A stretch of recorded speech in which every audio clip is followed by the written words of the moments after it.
students, this is me Mudita and once again welcome on Mudita IAS Warrior. This is a one short video for mid term class 9 science के लिए। तो अभी तक हमने जितनी revision करी है उसमें पूरा सिलेबस कवर कर लिया है। इस वन शॉर्ट वीडियो में जितने भी आपके MCQ हो सकते हैं वो हम डिस्कस करने वाले हैं in the form of MCQ। So are you excited? Okay, let's start. First question है, a particle is moving in a circular path of radius R, the displacement after half circle would be. Displacement क्या होगा अगर half circle cover करता है तो 0, πr, 2r और 2πr। So correct answer is the 2r। Okay, so आपको ये MCQ आप लेटे लेटे बैठे बैठे कहीं पे भी देख सकते हैं और ये MCQ से आपको पूरा चैप्टर जो पूरे 5 चैप्टर आ रहे हैं आपके साइंस में वो रिवाइज हो जाएंगे। सो correct answer is the 2r।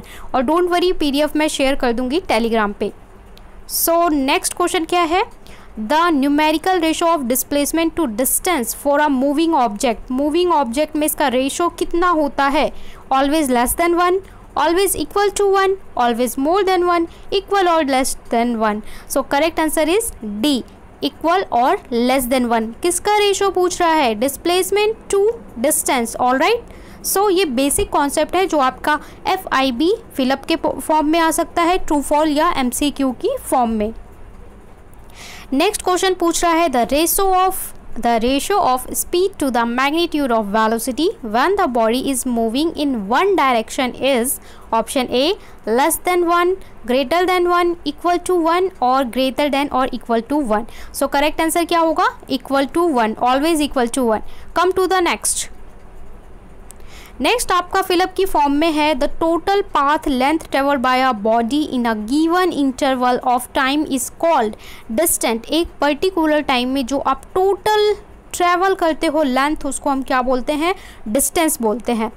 Next है, a body moving a straight line has a uniform motion if it travel dash distance in dash interval time. So what? Equal distance in equal interval of time. सो इसका ये answer होगा। Velocity is defined as dash per unit time. Velocity की definition क्या होती है? Displacement per unit time, displacement upon में time, जिसको आप S/T भी बोलते हैं। ओके गाइस, नेक्स्ट चलते हैं। Speed is scalar quantity and velocity is dash quantity. तो वेलोसिटी क्या होती है? Vector quantity. नेक्स्ट है, if speed of a body is continuously decreasing the body is said to be, क्या बोलेंगे? रिटार्डिंग। अगर कंटिन्यूसली डिक्रीज होती है तो रिटार्डेशन मोशन बोलते हैं ना, रिटार्डिंग एसिडरेशन या रिटार्डिंग टर्म यूज़ करते हैं, ठीक है। और अगर कंटिन्यूसली इंक्रीज करती है तो एक्सेलरेटेड मोशन बोलते हैं। ओके, नेक्स्ट है, एक्सेलरेशन इज वेक्टर क्वांटिटी और इसकी SI यूनिट क्या होती है एक्सेलरेशन की? मीटर पर सेकंड स्क्वायर। ठीक है, इसको आप इस तरीके से भी लिखते हैं या फिर इस तरीके से भी लिखते हैं, ठीक है, दोनों ही करेक्ट होगा। नेक्स्ट है, a physical quantity that has magnitude as well as dash is called vector quantity.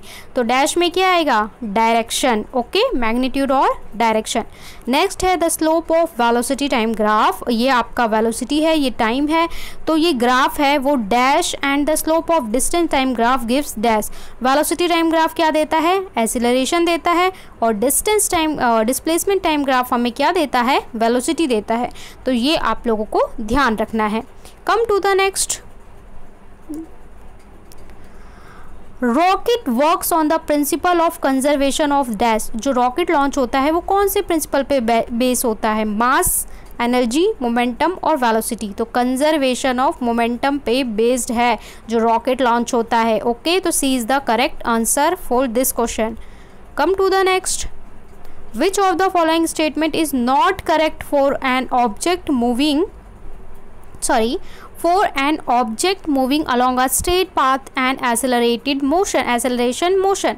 तो देखिए यहाँ पे बोल रहा है कौन सा सही नहीं है, not correct. Its speed keep changing, B its velocity change, या is always goes from earth, a force is always acting on it। so correct answer क्या होगा? D, a force is always acting on it।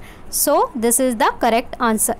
come to the next, according to third law of motion, action and reaction always act on the same body, act on different position. So correct answer क्या होगा, always act on different body in opposite direction.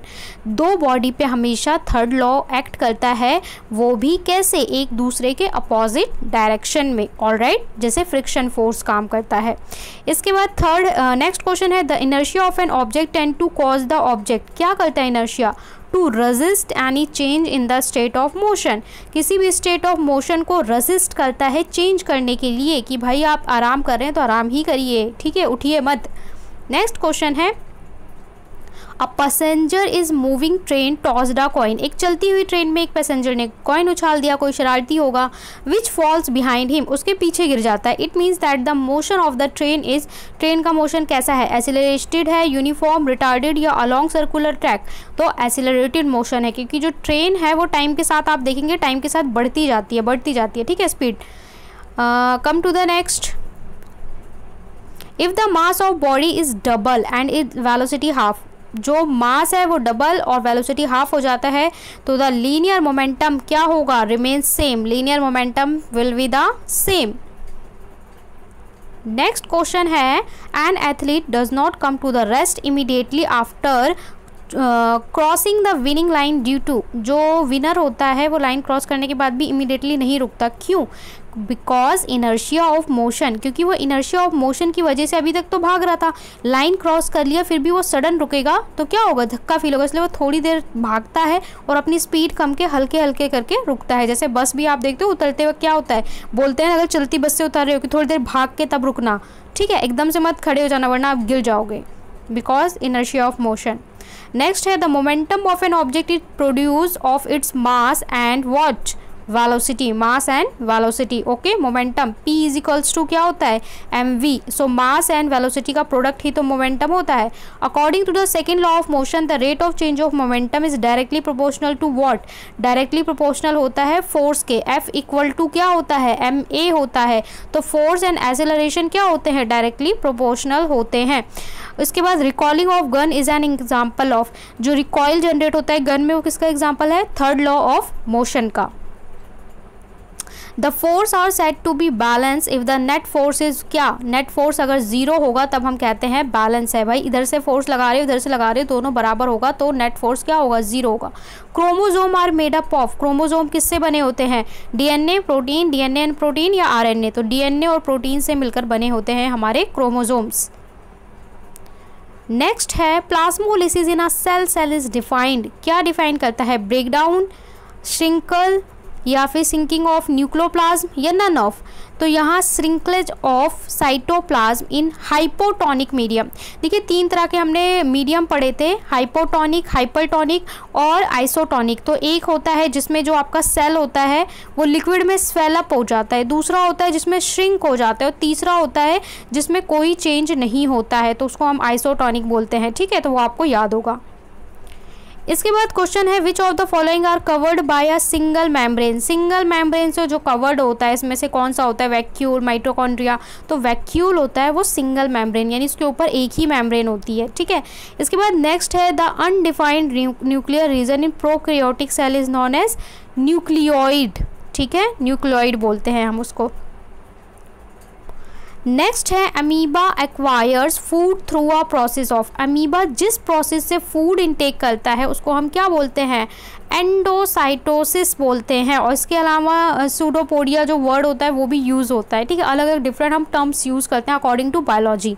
इसके बाद kitchen of the cell, kitchen of the cell किसको बोलते हैं, तो ये हम इसको बोलते हैं, आप लोग याद कर लेंगे, kitchen of the cell. Which one of following is not a viral disease, इसमें से वायरल डिजीज कौन सी नहीं है, तो टाइफाइड आपकी वायरल डिजीज नहीं है। नेक्स्ट क्वेश्चन है, AIDS can not be transmitted, AIDS transmitted किससे नहीं होता, इन सब में से, तो हग करने से, ठीक है, गले लगने से ट्रांसमिट नहीं होता है। विच ऑफ फॉलोइंग कॉजेज कालाजार, कालाजार किससे होता है, तो यहाँ पे आपको इन ऑप्शंस में से चुनना है, leishmania, okay. Next question, yes, pneumonia is an example of dash disease, pneumonia किसका एग्जाम्पल है, कम्युनिकेबल का। Many skin diseases are caused by, skin diseases किससे होती हैं? फंगी से होती हैं। एंटीबायोटिक्स हम commonly biomedical pathway important growth of bacteria, bacteria की ग्रोथ को रोकने के लिए एंटीबायोटिक्स यूज़ करते हैं। देखिए बैक्टीरिया के लिए हम एंटीबायोटिक और वायरस के लिए एंटीवायरल यूज़ करते हैं। इसके बाद क्वेश्चन है mixture of sulphur and carbon disulphide को हम लेंगे तो क्या होगा? वो एक homogeneous and does not show Tyndall effect, एक होमोजीनस मिक्सचर बनेगा और टिंडल इफेक्ट को शो नहीं करता है if we took a sulphur and carbon disulphide. Okay,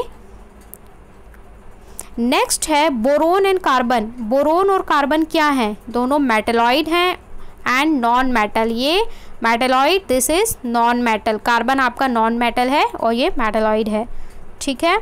इसके बाद ये क्यों आ गया था? मेटल नॉन मेटल आपका जो पार्ट है चैप्टर 2 में वहाँ से आ गया है। ब्लड एंड सी, ब्लड और सी किसका एग्जाम्पल है? मिक्सचर है, कंपाउंड है, तो दोनों ही मिक्सचर है। देखिए ब्लड में हमारे बहुत सारे कंपोनेंट होते हैं, RBC, WBC, ठीक है, प्लेटलेट्स, प्लाज्मा, तो इसलिए वो एक मिक्सचर है। और इसके अलावा अगर सी, तो समुद्र के पानी में बहुत सारे सॉल्ट्स होते हैं, डिजॉल्व होते हैं, तो इसलिए वो भी क्या है? मिक्सचर है। इसके बाद असर्शन और रीजन वाला क्वेश्चन जो आपके रिवीजन में आया था, इसको आप लोग कर लोगे, ठीक है। असर्शन क्वेश्चन है a cell swell up in a hypotonic solution, और रीज़न दे रखा है। देखिए असर्शन और रीज़न में आपको चूज़ करना होता है कि दोनों स्टेटमेंट सही है या नहीं है। तो देखिए ये स्टेटमेंट क्या है? बिल्कुल सही है। और दूसरा बोल रहा है कि हाइपोटोनिक सॉल्यूशन जो होता है वो डाइल्यूट कर दिया जाता है, ठीक है। तो इसमें दोनों ही सही हैं, असर्शन और रीज़न, और इसका सही एक्सप्लेनेशन कर रहा है। दूसरा आपको दे रखा है plant cell can be much greater change in surrounding और plant cell have a cell wall. तो यहाँ पे क्या है? दोनों ही ट्रू हैं और ये इसका एक्सप्लेनेशन दे रहा है, ठीक है, करेक्ट एक्सप्लेनेशन। तो यहाँ पे भी ऑप्शन ए होगा अगर आप चूज़ करेंगे। 4 तरह के ऑप्शन होते हैं। इसके बाद यहाँ पे दे रखा है कि प्लाज्मा मेम्ब्रेन जो होती है सेलेक्टिवली परमिएबल होती है। सेलेक्टिव परमिएबल का मतलब क्या होता है? कि मेम्ब्रेन कुछ सेलेक्टिव चीज़ों को ही अंदर आने और जाने देती है, जैसे कि O2, CO2, इसलिए हम इसको क्या बोलते हैं? सेलेक्टिव। सेलेक्टिव मतलब पर्टिकुलर। इस तरीके का क्वेश्चन भी पूछा जा सकता है कि प्लाज्मा मेम्ब्रेन को सेलेक्टिवली परमिएबल मेम्ब्रेन क्यों कहते हैं? बिकॉज बेटा ये कुछ खास पदार्थों को भी ही अंदर आने जाने देती है। Any material can pass through selective permeable membrane. तो यहाँ पे आपको इसका बताना है कि क्या आंसर होगा। तो देखिए इसके लिए आपका आंसर होगा ए, कि ऑप्शन ए ट्रू है बट आर नहीं ट्रू है, क्योंकि वो सेलेक्टिव को ही जाने देती है, ठीक है। इसके बाद what do plant cell possess cell wall. तो चलिए असर्शन रीजन जो थे वो आपके इतने ही थे। तो ये 3 असर्शन रीजन थे, बाकी आपके असर्शन रीजन जो हैं वो बाकी चैप्टर्स से दिए नहीं गए, पर उस टाइप के क्वेश्चन आ सकते हैं। तो अगर आपका कॉन्सेप्ट क्लियर है तो आप लोग अच्छे से कवर कर लेंगे। तो फटाफट से लाइक कर दो, शेयर कर दो। चैनल को अब तक सब्सक्राइब नहीं किया तो सब्सक्राइब कर लो। फिर आप लोग बोलते हो मिलता नहीं है वीडियो, सब्सक्राइब करके रखेंगे। इस तरीके से एक बेल आइकन होता है, उसमें बेल आइकन को प्रेस करके और ऑल नोटिफिकेशन को टिक कर दो, जिससे आपको सभी वीडियो का नोटिफिकेशन मिल जाए और जब लाइव हो तो आप अटेंड कर सके। ज्वाइन कर लो टेलीग्राम, उस पर आपको PDF मिल जाएगा सारे वीडियोस का, और फॉलो कर लें खबरी पे, उस पर मोटिवेशनल ऑडियोज़, रिवीजन ऑडियोज़ मिलते रहेंगे। Bye bye, best of luck.